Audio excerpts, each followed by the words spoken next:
नमस्कार दोस्तों, welcome back. आप देख रहे हैं कॉफी विद सुमित जैन।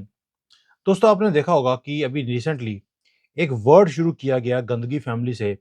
उसका नाम था पनौती। मोदी जी को ये पनौती बोलते हैं। लेकिन आज हम जो वीडियो बना रहे हैं वो है इस देश का सबसे पहला और दुर्भाग्य क्या था। वो था प्रधानमंत्री नेहरू, सबसे बड़े पप्पू और भारत के पहले पनौती। आज मैं आपके साथ शेयर करूंगा भारत के जो इतिहास में चीजें हैं जो हमें बताई ही नहीं जाती। कैसे ये नेहरू एक गंदा आदमी, कैसे बूथ कैप्चरिंग का मास्टरमाइंड था। ये सबसे पहले बूथ कैप्चरिंग नेहरू ने ही करी थी और जो नतीजे थे उनमें चोरी करी। कैसे करी, मैं आपको सारी डिटेल बताता हूँ। ये सारी इतिहास के पन्नों में से निकाल के चीजें लेके आ रहा हूँ और गूगल करके आप इसको वेरीफाई कर सकते हैं। देखिए, जवाहरलाल नेहरू हमारे देश के पहले प्रधानमंत्री थे और जो पहला आम चुनाव कराया गया था उत्तर प्रदेश में, वहां की एक सीट थी रामपुर की।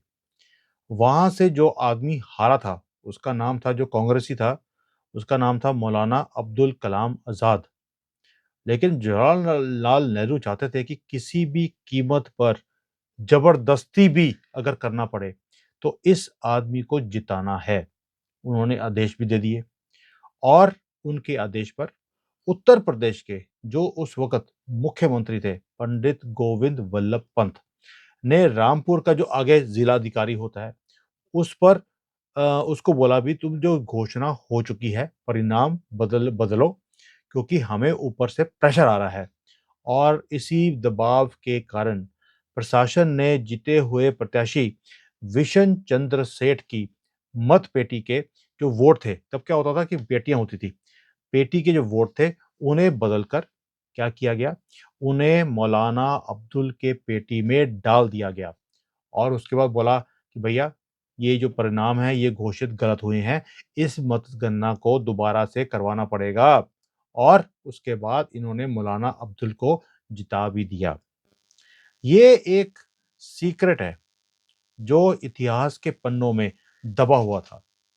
और जो उत्तर प्रदेश के सूचना निदेशक शंभूनाथ टंडन, उन्होंने अपने लेख के अंदर ये सारी डिटेल्स दी हुई हैं, आपको गूगल से मिल जाएंगी, मैंने भी वहीं से निकाली हैं। प्लस कुछ और छानबीन हमारी पूरी टीम ने करी जो आपके पास हम पहुंचा रहे हैं। आपको क्या मालूम है कि ये सारी चीजें करने के लिए कितना हमारी टीम टाइम लगाती है? लेकिन हिंदू है, अभी भी जागने को तैयार नहीं है। कोई बात नहीं, अभी और बड़ा कुछ है, आप देखते रहिए। अब उन्होंने अपना जो ये आर्टिकल था उसमें लिखा जो था इसका, जब विशन सेठ ने मौलाना आजाद को धूल चटाई थी, भारतीय इतिहास की एक अनजान घटना, ये टाइटल है। उसके अंदर उन्होंने लिखा है कि भारत में नेहरू सबसे पहले बूथ कैप्चरिंग के मास्टरमाइंड थे। उस जमाने में भी बूथ पर कब्जा करके परिणाम बदल दिए जाते थे और देश के प्रथम आम चुनाव में सिर्फ उत्तर प्रदेश के अंदर ही कांग्रेस के 12 हारे हुए लोग को जिताया गया था। ये है नेहरू गंदगी का असलियत। देश के बंटवारे के बाद क्या हुआ, लोगों में कांग्रेस और खासकर नेहरू के प्रति बहुत ज्यादा गुस्सा था, घृणा थी। लेकिन चूंकि नेहरू के हाथ में क्या था कि एक इंटरिम गवर्नमेंट थी, उसकी कमान थी, और इसलिए नेहरू ने अपनी सारी सरकारी मशीनरी का इस्तेमाल किया और जीत हासिल करी थी। पहली बात तो ये, प्रधानमंत्री भी जीरो वोट बन मिले थे इसको, वल्लभ भाई पटेल को मिले थे सारे वोट्स, लेकिन ये फिर भी प्रधानमंत्री बना इंटरिम गवर्नमेंट का। उसके बाद गवर्नमेंट भी इसने बनाई तो धोखे से, छल से। अब देश के बंटवारे के लिए हिंदू जो महासभा है उसने नेहरू और गांधी की जो ये तुष्टीकरण की नीतियां थी, इसका जमकर विरोध किया था। और उस वक्त पूरे देश के अंदर जबरदस्त आंदोलन हो रहा था और इन्होंने चलाया भी था।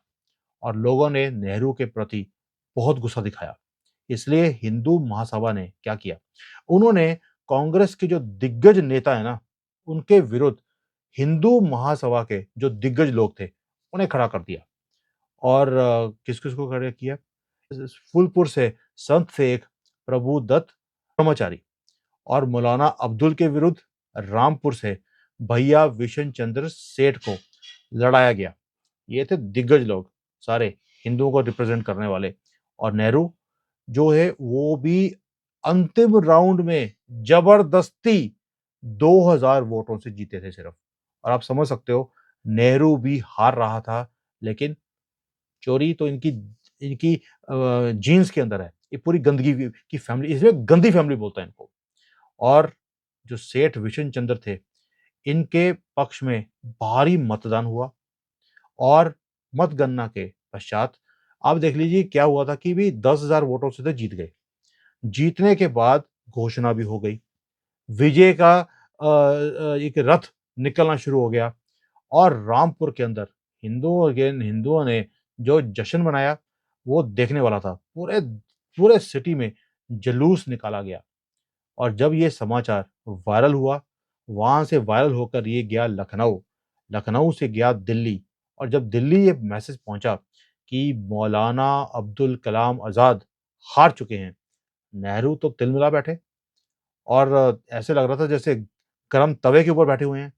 उन्होंने उसी वक़्त जो उत्तर प्रदेश के मुख्यमंत्री थे पंडित गोविंद वल्लभ पंत, उनको चेतावनी दी, मैसेज भेजा कि किसी भी कीमत पर मौलाना हारना नहीं चाहिए। जो मर्ज़ी करना पड़े तुम करो। अगर मौलाना को ज़बरदस्ती भी जिताना पड़ा तो भी आप कीजिए, वरना अपना इस्तीफ़ा शाम तक मेरे पास भेज दीजिए। मैं ये जो हार है इसको बर्दाश्त ही नहीं कर सकता। फिर पंत जी जो थे वो क्या करते? उन्होंने आगे नहीं देखा, पीछे नहीं देखा, उन्होंने तुरंत सूचना जो निदेशक हैं शंभूनाथ टंडन को बुलाया और उन्होंने रामपुर के जिला अधिकारी से संपर्क करके किसी भी कीमत पर मौलाना अब्दुल को जिताने का आदेश दे दिया। फिर जब शंभूनाथ जी ने ये कहा कि सर, इससे तो पूरे स्टेट के अंदर, क्या पूरे देश के अंदर दंगे भड़क जाएँगे। तो आपको भी मालूम है ये इतना सेंसिटिव मैटर है, वहाँ पे तो नगाड़े बजाए जा रहे हैं कि 10,000 वोटों से तो बंदा जीता है। आप बोल रहे हो कि ये नतीजे हम उल्टा कर दें, कैसे कर सकते हैं? इस पर पंत जी ने कहा, देश गया भाड़ में। नेहरू का आदेश है, हुक्म है, हमें मानना पड़ेगा। दैट मीन्स कांग्रेसियों के लिए हमेशा ही देश जाए भाड़ में। ये शुरू से ही रहा है इनके लिए। फिर क्या हुआ? फिर रामपुर का जो जिला अधिकारी था, उसको वायरलेस पर मौलाना अब्दुल को जिताने के आदेश दे दिए गए। रामपुर का जो जिला अधिकारी था कोतवाल, उसने जो कोतवाल था, उसने सेठ विशन चंद को अपने पास बुलाया और कहा कि आपको जिला अधिकारी साहब बुला रहे हैं। जबकि वो क्या कर रहे थे? वो अभी भी लोगों की बधाइयाँ स्वीकार कर रहे थे। भई वो तो जश्न मना रहे हैं और यहाँ मातम मनाया जा रहा था कांग्रेसियों के पूरे पाले में और पूरी मशीनरी में। और जैसे ही जिला अधिकारी था, उसने कहा कि मतगणना सर दोबारा करानी पड़ेगी। तो सेठ विशेषज्ञ ने कहा कि इसका तो यार ये हाउ इज़ इट पॉसिबल? मैं जीत गया हूँ, आपके सामने मतगणना हुई है और मेरे जो सारे कार्यकर्ता हैं, वो तो जुलूस के अंदर बिज़ी हैं। वो तो कहाँ-कहाँ चले गए पूरे भारत के अंदर और आप बोल रहे हो कि भई मैं अपने जो मेरे अपने जो लोग हैं, उनके बिना मैं दोबारा से मतगणना कैसे करा सकता हूँ? लेकिन उनकी एक भी बात सुनी नहीं गई, क्यों? पूरी मशीनरी लग गई थी कि इस सेठ को हराना है। और जो जिलाधिकारी है, उसने बड़ा साफ-साफ बोला, "सेठ जी, मैं अपनी नौकरी बचाने के लिए आपकी बलि दे रहा हूँ, मुझे माफ़ कर देना।" क्यों? क्योंकि ये नेहरू जो है, लेहरू, ये उसका आदेश है, हमें इसका पालन करना पड़ेगा, वो प्रधानमंत्री हैं। हमें उठा के मरवा देंगे वो तो। उनकी तो हिस्ट्री ऐसी है कि जो उनके रास्ते में आया, इन्होंने मरवा दिया। मैंने इसके ऊपर एक वीडियो भी बनाया हुआ है कि कैसे सोनिया गांधी ने, ये पोल डांसर, कैसे इसने अपने सारे जितने लोग इसके आगे खड़े थे, इन सबको मरवा दिया। इवन कि मोदी जी को भी मरवाने की इन्होंने कोशिश करी थी, जब ये पंजाब में गए थे और वो पुल के ऊपर 15 मिनट के लिए लटके रहे थे। मोदी जी हैं वापस आ गए, नहीं तो इन्होंने पूरा प्लान बना दिया था। अब आते हैं दोबारा से हिस्ट्री पर। शंभूनाथ टंडन जी ने अपने लेख में और बड़ा कुछ लिखा है, क्योंकि उन्होंने लिखा कि उस दिनों जो क्या होता था कि जैसे 2 लोग खड़े हैं, दोनों के नाम की पेटियाँ पड़ी होती थी मतदान के अंदर कि एक एक नंबर बंदे के नाम लिखा है, दूसरे पे दूसरा, और लोग आके पर्ची डालते थे कि मैं इस बंदे को वोट देना चाहता हूँ। तो हुआ क्या, अगर वो जो बॉक्स है उसके ऊपर से नाम हटा दिए जाए, या उस पेटी को ऊपर नाम चेंज कर दिया, या उसमें से पर्चियाँ निकाल के दूसरे में डाल दी जाए, आपको कुछ पता लगेगा ही नहीं कि वोटिंग कैसे हुई थी। बड़ा आसान था उस वक़्त ये बूथ कैप्चरिंग करना और वोटों को इधर-उधर करने का।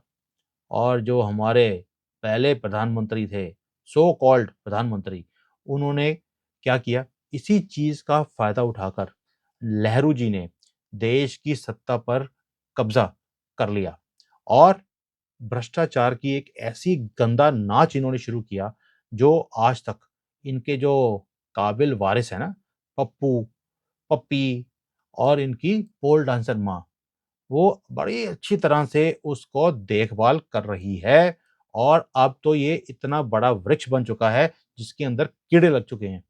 और इसके ऊपर भी मैंने वीडियो बनाया हुआ है कि कैसे मोदी जी ये वृक्ष को ही उखाड़ के फेंक रहे हैं। अच्छा, ये जो सारी धांधली करी नेहरू ने, उसका रिज़ल्ट क्या हुआ?